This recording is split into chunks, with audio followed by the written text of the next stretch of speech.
नमस्कार दोस्तों, मैं रेखा शर्मा अपने YouTube channel learning career institute में आप सभी का स्वागत करती हूं। आज हम आप सबके लिए नंददास की थ्योरी क्लास लेकर आए हैं।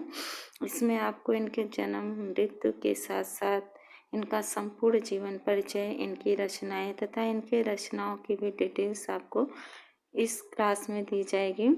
कहने का मतलब यह है कि इनकी जो रचनाएं हैं उन रचनाओं में क्या इन्होंने कहा है, किस बात को लेकर इन्होंने इस रचना को लिखा है। इससे पहले आप लोगों से विनम्र रिक्वेस्ट है कि यदि वीडियो आपको अच्छी लगे तो प्लीज़ चैनल को सब्सक्राइब कर सपोर्ट कीजिएगा।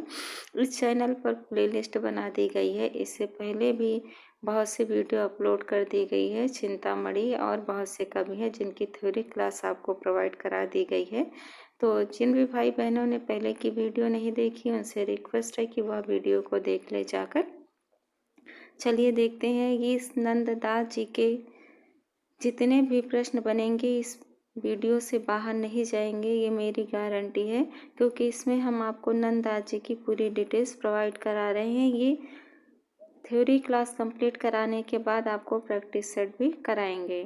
तो जो भी भाई बहन टीजीटी, पीजीटी, केबीएस, एनबीएस जहाँ पर भी हिंदी साहित्य पूछा जाता है यदि तैयारी कर रहे हैं तो इस चैनल से अवश्य जुड़े। देखते हैं, चलिए। नंददास जी का जन्म 1523 में राजापुर में हुआ था। इनकी मृत्यु 1586 ईस्वी में गोवर्धन के मानसी गंगा तट पर हुई थी। नंददास जी के परिवार के बारे में देखेंगे। इनके पिताजी का नाम जीवाराम था, इनके भाई का नाम चंद्रहास था, इनकी पत्नी का नाम कमला था और इनके पुत्र का नाम कृष्णदास था। नंददास जी के गुरु से प्रश्न आपसे पूछा जाएगा तो इनके गुरु का नाम विक्रम दास था। नंददास जी की रचनाएं देखिए, अनेकार्थ मंजरी, मान मंजरी, रस मंजरी, रूप मंजरी, विरह मंजरी, प्रेम बारा खड़ी, श्याम सगाई, रुक्मणी मंगल, भंवर गीत, रास पंचादही, सिद्धांत पंचादही और भी रचनाएं हैं। भागवत, दशम स्कंद भाषा, ज्ञान मंजरी, गोवर्धन नीला, दान नीला, मान नीला, नाम चिंतामणि माला, हितोपदेशम नासक केतु पुराण जो कि गद्य में लिखा गया है। अब आइए नंददास जी के बारे में देखते हैं। अष्टछाप के कवियों में सूरदास के बाद नंददास जी सबसे अधिक प्रसिद्ध हुए। इनके यश का आधार रास पंचाध्यायी, सिद्धांत पंचाध्यायी जैसे सर्वोत्कृष्ट ग्रंथ हैं।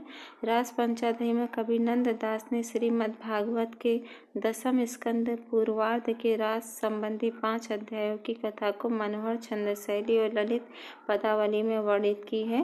ब्रज भाषा का पद लालित रास पंचाध्यायी में उत्कृष्ट रूप से प्राप्त होता है। इसी रचना के आधार पर प्राय नंददास की तुलना संस्कृत के कोमल कांत पदावली में रचना करने वाले जयदेव से की जाती है। अब आपसे ये प्रश्न पूछा जा सकता है कि नंददास की तुलना संस्कृत के किस कवि से की जाती है, तो आप जयदेव को बताएंगे। इसमें नंददास ने लौकिक एवं पारलौकिक प्रेम को समन्वित रूप में प्रस्तुत करने का प्रयास किया है। यह रोला छंद में रचित है। रोला छंद में नंददास जी की कौन सी रचना रचित है, तो वह रास पंचाध्यायी है। रास पंचाध्यायी में नंददास ने कृष्ण और गोपियों के कांता प्रेम को भक्ति के उज्ज्वल रस के रूप में प्रस्तुत करने का जो प्रयत्न किया, उसी का पुनः औचित्य सिद्ध करने के लिए सिद्धांत पंचाध्यायी की रचना की गई।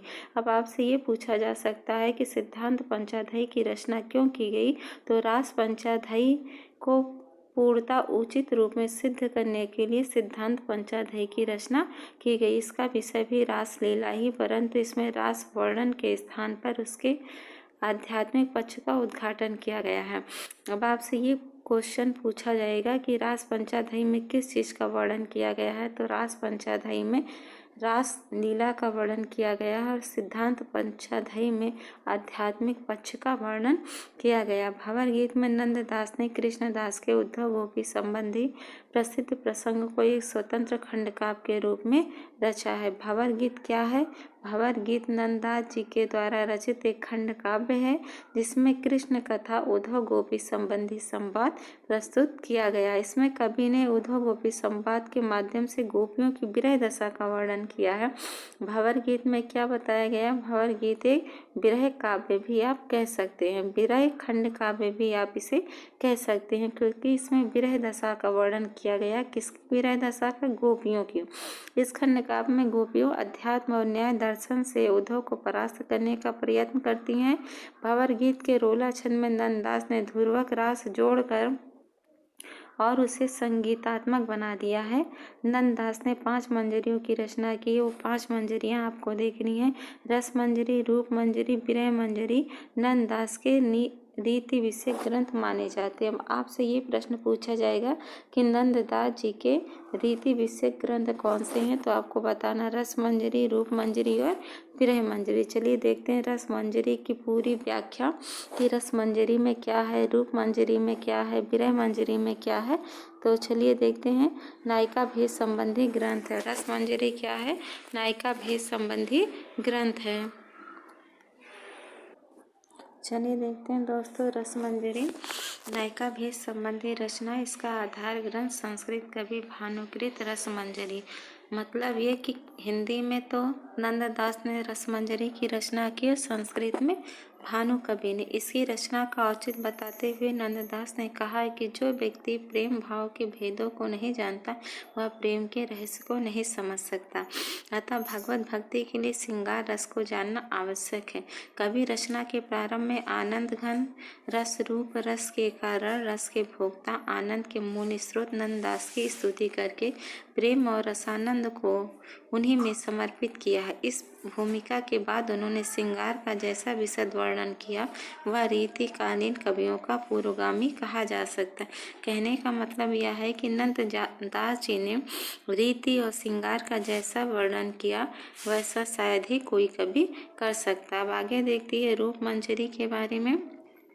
यह छोटा सा कथा काव्य। आपसे प्रश्न ये पूछा जा सकता है कि रूप मंजरी क्या है, तो वह एक कथा काव्य है। इसमें एक सुंदर स्त्री के सौंदर्य तथा लौकिक प्रेम को छोड़कर कृष्ण के प्रति उसके जार भाव के प्रेम तथा उसके एक सखी इंदुमती के साथ उसके संबंध का वर्णन है।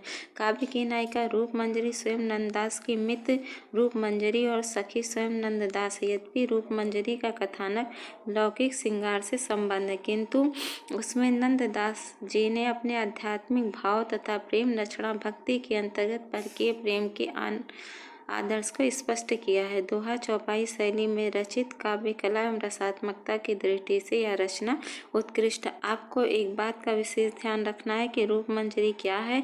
यह एक कथा काव्य तथा इसमें दोहा और चौपाई शैली का प्रयोग किया गया है। चलिए देखते हैं। विरह मंजरी में एक ब्रज युवती की वियोग दशा का वर्णन किया गया है। विरह मंजरी में कौन सी शैली है? 12 मासा शैली है। आपसे प्रश्न ये पूछा जा सकता है कि विरह मंजरी में किस शैली का प्रयोग किया गया है, तो यह एक 12 मासा शैली है। ब्रज युवती का वियोग काल्पनिक रूप से वर्णित युवती सोचती है कि कृष्ण द्वारिका चले गए हैं और उनके वियोग में व्यथित हो रही है। वास्तविक स्थिति का ज्ञान होते भी वह प्रेम में मग्न हो जाती। इस रचना का उद्देश्य प्रेम भक्ति में विरह की महत्ता का प्रतिपादन करना है। आगे देखिए। अनेकार्थ मंजरी, मान मंजरी, नाम माला नंददास जी के कोश ग्रंथ माने जाते हैं। ये आपको याद रखना है कि अनेकार्थ मंजरी, मान मंजरी, नाम माला नंददास जी का कैसा ग्रंथ है, तो यह एक कोश ग्रंथ है।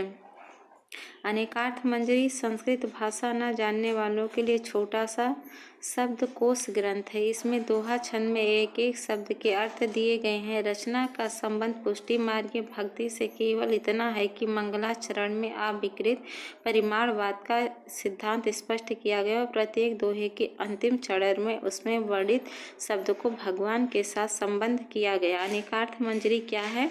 यह दोहा छंद में रचित एक रचना है जिस अनेकार्थ मंजरी के माध्यम से एक एक अर्थ को स्पष्ट किया गया है तथा एक शब्द के अनेक अर्थ भी बताए गए हैं। मान मंजरी भी एक कोश ग्रंथ। इसमें राधा के मान का वर्णन भी किया गया। इस कोश ग्रंथ में कथानक का क्रमिक वर्णन नंददास जैसे कलाकार के लिए ही संभव है। मान मंजरी कोश ग्रंथ है तथा इसमें राधा के मान और सम्मान का वर्णन किया गया है। चलिए आगे इनकी रचना देखते हैं। श्याम सगाई में राधा और कृष्ण की सगाई के विषय में जो एक छोटे से काव्य के रूप में कथा वर्णित की गई, इसका आधार सूरसागर के राधा कृष्ण संबंधी गरुड़ी प्रसंग में मिलता। अब आपसे यह पूछा जा सकता है कि क्या श्याम सगाई में किसका वर्णन किया गया है, तो कृष्ण के प्रेम संबंधी गरुड़ी प्रसंग का वर्णन किया गया है और इसका आधार क्या है? सूरसागर। इसकी भाषा और छंद तथा शैली में भंवर गीत जैसा आकर्षक है। रूप रुक्मणी मंगल की कथा श्रीमद् भागवत के दसम स्कंद के उत्तरार्ध से ली गई। इस ग्रंथ में नंददास ने भागवत के कुछ विस्तारों को छोड़ दिया है तथा भावपूर्ण स्थलों को अधिक विशद रूप में वर्णित कर दिया गया। मतलब इसमें भागवत के बारे में रुक्मणी मंगल में बताया गया कि भागवत की ही कथा का वर्णन किया गया, कुछ अंशों को छोड़ करके बाकी सभी की कथा वर्णित कर दी गई है। भागवत दसम स्कंद भाषा, ये भी इनका बहुत ही प्रसिद्ध ग्रंथ है कि रचना नंददास जी ने अपने एक मित्र के अनुरोध से की थी, जिससे उन्हें संस्कृत भागवत के विषय का भाषा द्वारा ज्ञान हो गया। इसमें भागवत का भावानुवाद किया गया और साथ ही भागवत की कुछ टीकाओं का भी उपयोग कर लिया गया। नंददास के नाम से गोवर्धन लीला और सुदामा चरित नामक 2 रचनाएं भी प्रसिद्ध हैं, किंतु गोवर्धन लीला भागवत दसम स्कंद का ही अंश है। सुदामा चरित तथा अन्य उल्लेखित रचनाओं की प्रामाणिकता संदिग्ध है। मतलब इसमें नंददास जी की 2 और रचनाएं मिलती हैं जो इनकी प्रसिद्धि का प्रमुख कारण बनती हैं, वह है गोवर्धन लीला और सुदामा चरित। तो गोवर्धन लीला तो ज्ञात है कि यह भागवत दसम स्कंद का ही एक अंश है, लेकिन सुदामा चरित के बारे में संदेह है। यह रचना अप्रामाणिक है, प्रमाणित नहीं हो सकी है। आज के वीडियो में बस दोस्तों इतना ही। नेक्स्ट वीडियो किसी और टॉपिक पर किसी और कवि के साथ मिलेंगे आपसे। बहुत बहुत धन्यवाद आप सबका।